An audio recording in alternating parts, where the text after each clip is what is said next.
And as work is underway to determine the cause of this passenger plane crash, investigators will be considering a number of factors, including the weather, communication, the plane itself, just to name a few. I'm joined now by Eugen Abramovici, the former chief engineer at Bombardier Aerospace and current president at Falconmet Engineering. Thank you so much for being with us today.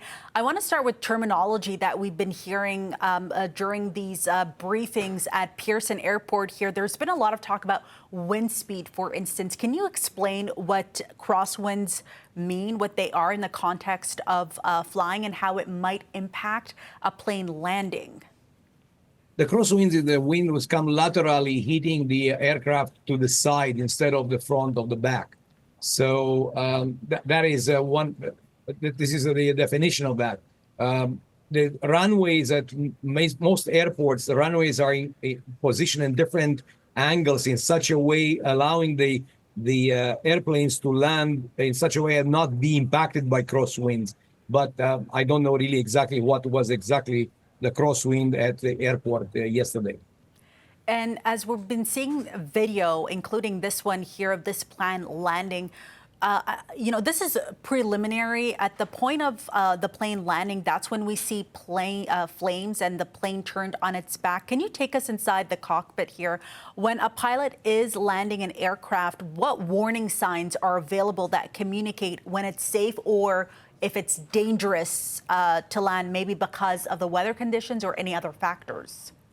I think that the weather conditions should have been known to the pilot and to the tower long before the landing. But looking to that video you just showed, it tells me that the aircraft came in a very good sort of a balanced position. The wings were leveled. There was nothing one wing, well, at least we can see from here.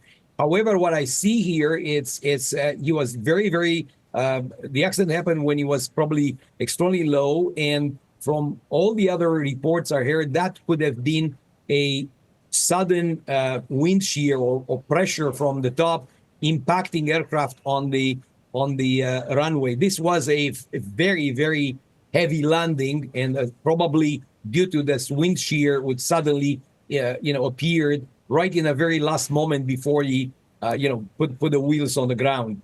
And that probably would have collapsed the landing gear, and we see some flames, and we see, of course, a lot of smoke.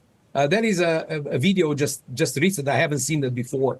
The first time I see. And so right now, the remains of this plane, the fuselage, the body of the plane, where the passengers would ordinarily be seated when on this flight here, that remains intact. And you hear a lot of officials and experts just speaking about how remarkable it is that not only is that portion intact, but the fact that nobody was killed. How close of a call was this? Well, I remarked the same thing. I am one of the guys who, by my work at Bombardier, work on those projects. So Bombardier, the fact that the fuselage remained intact in spite of this severe impact, touching the ground, it's a commendation for how strong those fuselages are. Nobody got killed. The aircraft did not split in pieces, which we've seen in many other instances. So it's remarkable how this plane is practically, the fuselage I'm talking, is intact.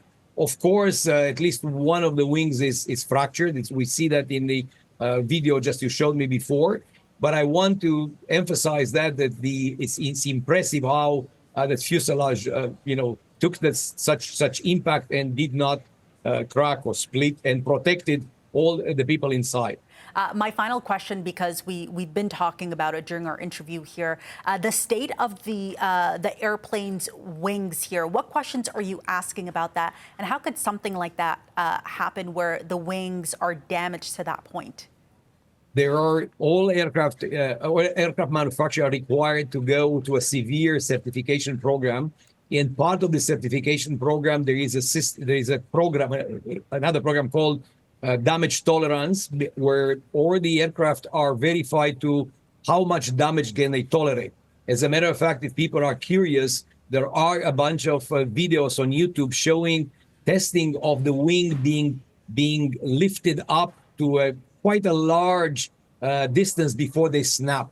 But this was a severe impact, and of course, this is probably way beyond what a wing touching the ground would take. So, but again, the fact that the wing separated on the ground after impact should be expected at this type of accident, but the fuselage did not split in the middle, and this is remarkable.